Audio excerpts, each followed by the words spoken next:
Black Friday can be a dark time if you're the victim of a scam. Online fraud is especially prevalent this time of year. In the first 6 months of 2021, there were nearly 1,800 publicly reported data breaches, which affected almost 19 billion records. Shopper beware. Reporter Jason Doyle joins us now to tell us what's being done to protect your personal information. Jason.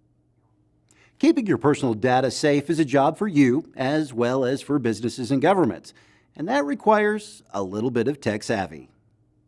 Just because hackers from Russia and China grab all the headlines, those trying to get access to your information and data are virtually everywhere. The hackers, they are from anywhere, so US, foreign countries, so there are a lot of different places where hackers can come from. Even during the holiday shopping season, the threats come in all shapes and sizes, according to Oklahoma City Community College computer science professor Haifeng Ji. Nowadays, there are a lot of hacking and financial crimes, identity theft, scams.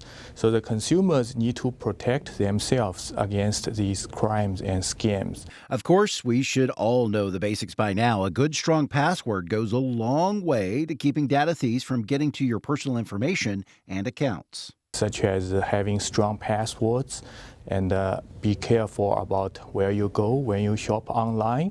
If you're planning on doing some holiday shopping online, you should make sure you know who you're dealing with, but that still comes with a note of caution. If you buy things on reputable websites like Amazon, usually it's okay, but also you should also check the vendor, because sometimes some of the vendors may not be very reputable. While you're out shopping at brick and mortar stores, avoid using public Wi-Fi. When you're on public Wi-Fi, you're exposing your system, your passwords, your usernames, even your text messages are vulnerable to attackers if they're also on that public Wi-Fi.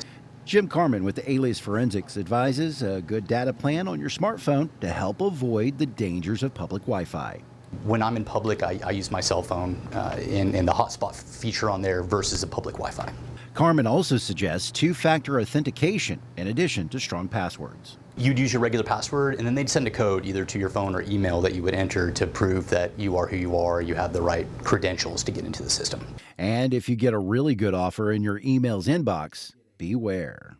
If you receive an email offer, if it looks enticing, don't click on the link. Think before you click. And so you need to make sure that you understand who that email is coming from. Is that a trusted source? Verify before you click any links or before you enter any information. Clicking on those links without knowing where they go can lead to malware infecting your digital device. Typically, malware is going to be a malicious link or something in an email that they want you to click, and it's going to bring you to another site where you enter your credentials. You're not entering your credentials in the area where you would normally enter them. So you're giving your information over to that hacker, that third party, that bad actor. No one is immune, whether you're a consumer, a small business, a large business, government, nonprofit. Every organization has to contend with, the crimes that are happening on the internet and the risk that comes from operating and doing business on the internet. Dell Technologies is working with the state of Oklahoma to secure its data by modernizing its information systems that hold personal information collected and used by state agencies. The state of Oklahoma, like all organizations right now, is seeking the opportunities that come with digital transformation and looking to increase efficiency, increase effectiveness as an organization.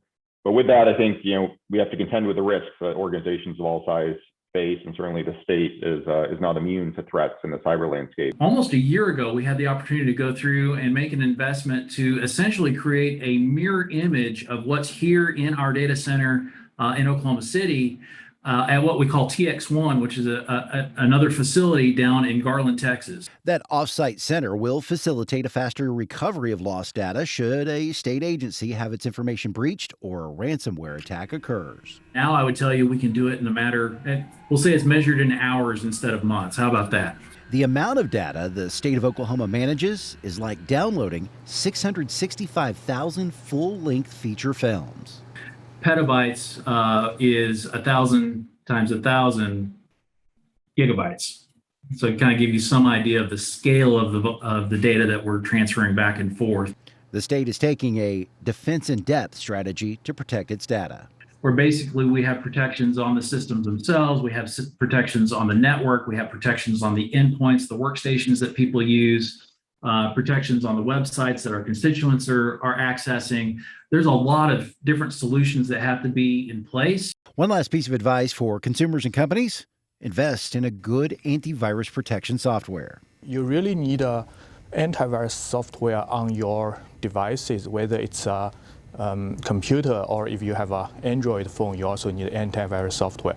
It's money well spent, because if your device gets compromised, you are in a lot more trouble. You are going to spend a lot more time and money.